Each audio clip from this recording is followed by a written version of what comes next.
Hi hello welcome to my channel. இப்போ இந்த week Monday to Saturday வரைக்கும் என்னென்ன லஞ்ச் நான் ப்ரிப்பேர் பண்ணியிருக்கேன்னு பார்க்கலாம். வாங்க வீடியோக்குள்ளே போகலாம். சூப்பராக வந்திருக்கு பாருங்கள். ஏற்கனவே நான் வந்து பன்னீரை garam masala, chilli powder, salt இதெல்லாம் போட்டு மிக்ஸ் பண்ணி நான் வந்து மேரினேட் பண்ணி வச்சு ஒரு 5 மினிட்ஸ்க்கு அப்புறமா லைட்டாக சாட்டே பண்ணி எடுத்திருக்கேன். கலர்ஃபுல்லான பன்னீர் ஃப்ரைட் ரைஸ் சூப்பராக ரெடி ஆயிடுச்சு. இதை வந்து ஸ்கூலுக்கு இப்போ பேக் பண்ணிக்கலாம். இதை பாருங்கள், செம்ம டேஸ்ட்டாக இருக்கும் இது பன்னீர் ஃப்ரைட் ரைஸ். ரெசிபி வேணும்னா கமெண்ட் பண்ணுங்கள், ரெசிபி ஷேர் பண்ணுறேன். அப்படியே கொத்தமல்லி மேலாப்பில் தூவி ஒரு மிக்சிங். ஹோட்டல் ஸ்டைல் பன்னீர் ஃப்ரைட் ரைஸ் சூப்பராக இருக்கா? இன்னைக்கு எங்கள் வீட்டில் பன்னீர் ஃப்ரைட் ரைஸ் ஹோட்டல் ஸ்டைலில். ஹோட்டலில் கூட இந்த மாதிரி ஒரு பன்னீர் ஃப்ரைட் ரைஸ் பண்ணியிருக்க மாட்டாங்க. சூப்பராக இருக்கு.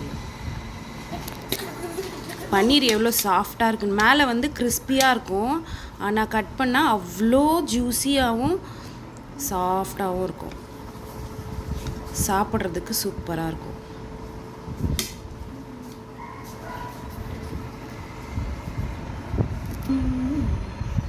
காலையிலே ஃப்ரைட் ரைஸ் வேணுமா இவருக்கு, சாருக்கு? ஆனால் ஃப்ரைட் ரைஸ் இஸ் அவர் பெஸ்ட் ஃபேவரட் டிஷ் இல்லை? சாப்பிடு.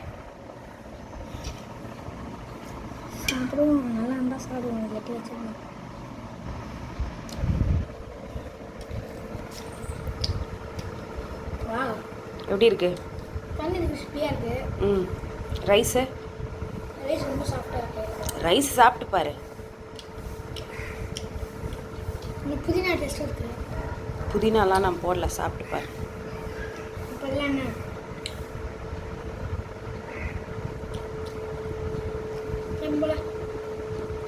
எப்படி இருக்கு சொல்லு.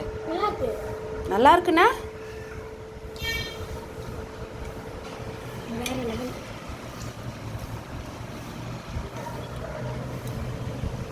இன்னைக்கு தக்காளி தொக்கு சூப்பராக அப்படியே எண்ணெய் பிரிஞ்சு வந்திருக்கு பாருங்க. தக்காளி தொக்கு வச்சாச்சு. இதுலேயே இப்போ ரைஸ் போட்டு பரட்டி எடுக்க போகிறேன். இதுக்கு சைட் டிஷ்ஷாக என்ன பண்ண போகிறேன்னு பார்க்கலாம் வாங்க. ஸோ தக்காளி தொக்கில் ரைஸ் போட்டு பரட்டி எடுத்தாச்சு. சூப்பராக இருக்குது பாருங்கள். தண்ணியே ஊற்றாமல் இந்த மாதிரி ரைஸை வந்து பரட்டி எடுத்து பாருங்கள். டேஸ்ட்டும் சூப்பராக இருக்கும் அல்டிமேட்டாக. ஸோ இப்போ தக்காளி சாதம் ரெடி ஆயிடுச்சு. இதுக்கு சைட் டிஷ் பார்க்கலாம். சைட் டிஷ் என்ன செய்கிறேன்னு பார்க்கலாம். தக்காளி சாதத்துக்கு ஆப்டாக முட்டை ஆம்லெட். எப்போ முட்டை ஆம்லெட் போட்டாலும் கல்லை வந்து நல்லா காய வச்சு போட்டிங்கன்னா சூப்பராக டேஸ்ட்டாக இருக்கும். நம்ம ஹோட்டல்லலாம் பார்த்தீங்கன்னா அப்படியே வாசனை தூக்கும் முட்டை ஆம்லெட். அதுக்கு டிப்ஸ் வந்து கல்லை நல்லா காய வைக்கணும். இன்னொன்று கல்லை நார் போட்டு தேய்க்கக்கூடாது. சூப்பராக ரெடி ஆயிடுச்சு.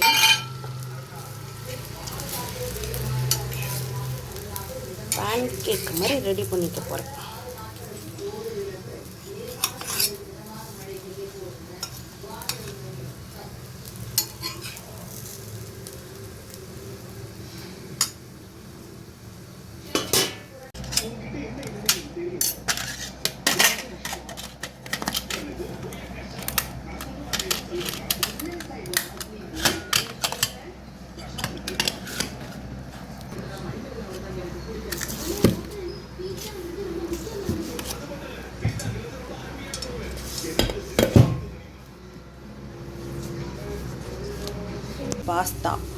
பாஸ்தா வந்து ஒரு 2 மினிட்ஸ் போல் நல்லா கொதிக்கிற தண்ணியில் போட்டு வேக வச்சு எடுத்துருக்கேன். நல்லா சாஃப்டாக வந்திருக்கு. இதுக்கு வந்து இங்கே கிரேவி செஞ்சிட்ருக்கேன். பாஸ்தாவுக்கு என்னென்னா பூண்டு நல்லா நசுக்கி போட்டிருக்கேன். அப்புறமா தக்காளி வந்து வேக வச்சு அதோட பியூரி மிக்சியில் கிரைண்ட் பண்ணி அதோட பியூரியை வந்து இதில் ஆட் பண்ணி நல்லா கொதிக்க விட்டுருக்கேன். கொஞ்சமாக சால்ட்டு, கரம் மசாலா, காஷ்மீரி சில்லி இது மட்டும் போட்டு நல்லா கொதித்து இந்த சைடில் வந்து எண்ணெய் வந்து பிரிஞ்சு வரணும். அதுக்காக வெயிட் பண்ணுறேன். பிரிஞ்சு லைட்டாக வருதா. இப்போது பாஸ்தா சேர்த்துக்கலாம். இப்போ எவ்வளோ பாஸ்தா வேணுமோ நம்ம அவ்வளோ பாஸ்தா வந்து சேர்த்துக்கலாம். பாஸ்தாலாம் சேர்த்தாச்சு. சூப்பராக இருக்கும். இது கூட வந்து கஸ்தூரி மேத்தி இருந்தால் சேர்த்துக்கலாம். ஹெர்ப்ஸ் பாஸ்தா பீட்சாக்கெலாம் கொடுப்பாங்க இல்லையா, அந்த ஹெர்ப்ஸ் இருந்தால் சேர்த்துக்குவேன். இப்போதைக்கு இல்லை, அதனால் இது மட்டும்தான் சேர்த்துருக்கேன். இது ஒரு 5 மினிட்ஸ் போல் சாட்டே பண்ணி எடுக்க போகிறேன். கொஞ்சம் ஜூஸியாக இருந்தால் தான் மத்தியானத்துக்கு வந்து நல்லா டேஸ்ட்டாக இருக்கும், ஸ்டிக்கி இல்லாமல் இருக்கும்.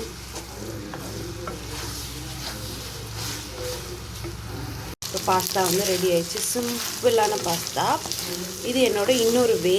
நான் இன்னொரு மாடலில் செய்வேன். அது வந்து இன்னொரு வீடியோவில் கண்டிப்பாக நான் ஆட் பண்ணுறேன்.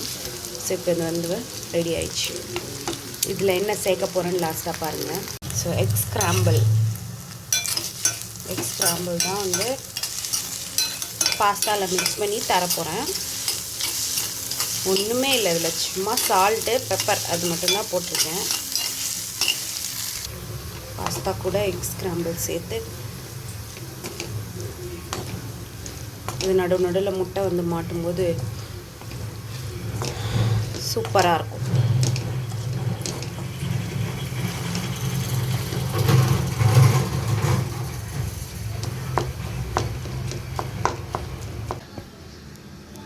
எக் ஸ்க்ராம்பிள்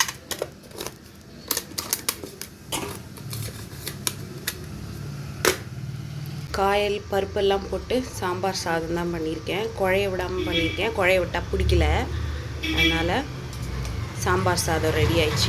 சாம்பார் சாதத்துக்கு சைட் டிஷ்ஷாக முட்டை வறுத்து அதை வந்து ஃப்ரை பண்ணி வச்சுருக்கேன். சாம்பார் சாதம் அப்படியே வந்து முட்டை ஃப்ரை, அவ்வளோதான்.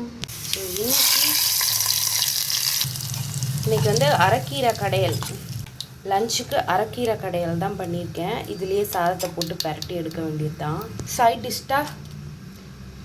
டிஷ் வந்து நல்ல காரசாரமான கருணக்கிழங்கு வறுவலுக்கு இது வந்து மேரினேட் பண்ணி வச்சுருக்கேன். ஒன்றும் இல்லை, மிளகாத்தூள், உப்பு, கொஞ்சோண்டு புளி இல்லாட்டி லெமன் ஜூஸ் போட்டால் அந்த அரிப்புலாம் போயிடும், அதனால இதை ஊற வச்சுருக்கேன்.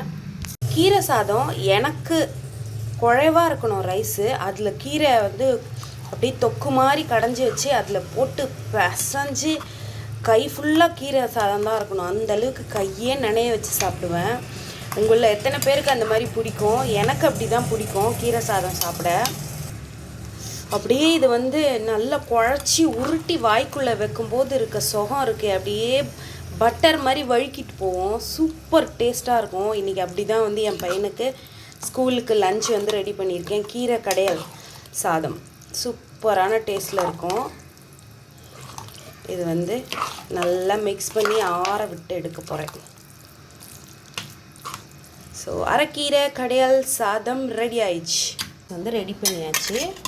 அரைக்கீரை கடையல் தான் சூப்பராக குழைவாக வச்சுருக்கேன். அப்படியே கருணக்கிழங்கு வறுவல், கீரைக்கு கிழங்கும் சூப்பராக இருக்கும். ஸோ ரெடி ஆயாச்சு. சூப்பராக தலைன்னு பாலும் தயிரும் ஊற்றி மிளகா கருவேப்பிலை போட்டு தலைன்னு செஞ்சுருக்கேன் தயிர் சாதம்.